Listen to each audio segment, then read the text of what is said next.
Yan, isang panibagong property ang ating ipapakita. Ito ay nandito tayo sa bayan ng Talugtog.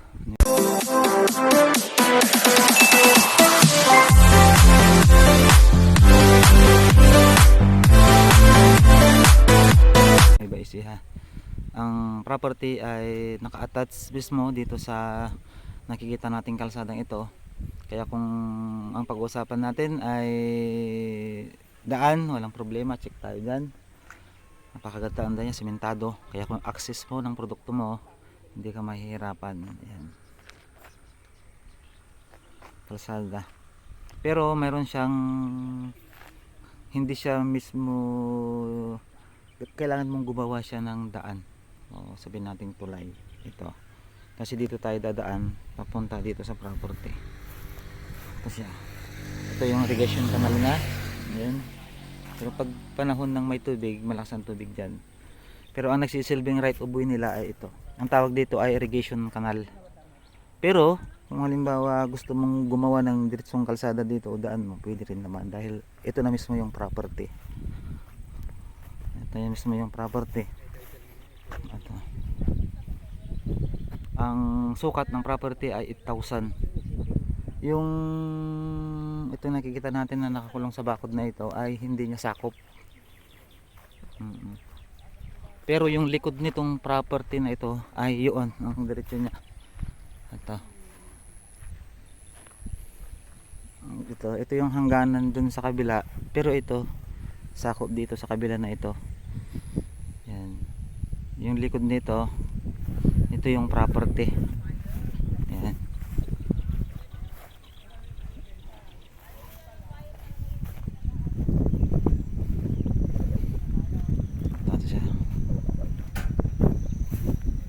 Hindi natin malaman kung bakit ang titulo ng kabila ay umagaw dito, pero dito na siya. Ito naman yung diretso niya hanggang doon, hanggang doon yan. Yan, nakikita na yun naman, pero din yan hanggang doon, medyo pakaba siya. 8,000 square meter po. Tapos yung likod niya ay kalahating hektarya pinagbibili din. Kaya kung interesado ka na bilhin tong property na ito at gusto mong additional half hectare doon sa likod niya, pinagbibili din.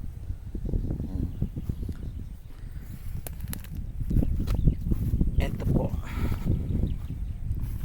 Tapos yan.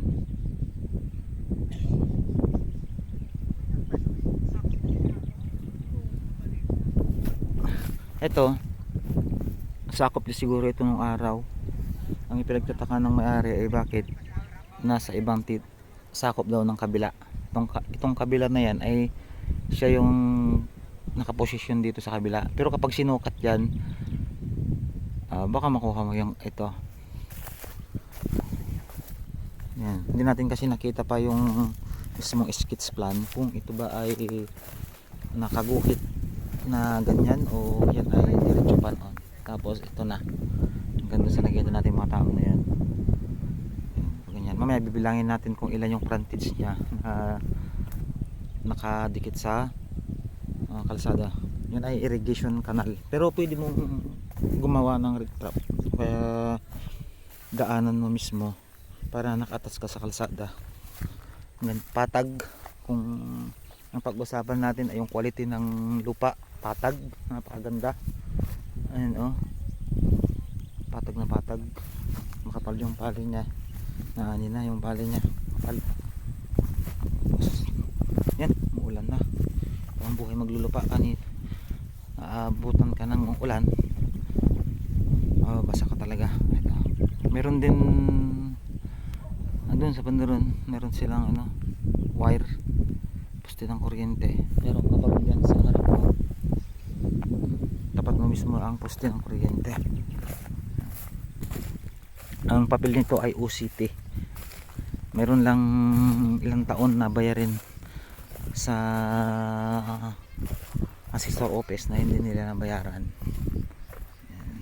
Pero nasa pag-uusap naman yan kung i-shoulder yan ni seller o i-shoulder na buyer, depende sa usapan na lang na mangyayari. Pero usually sinushoulder yan ni seller bago niya.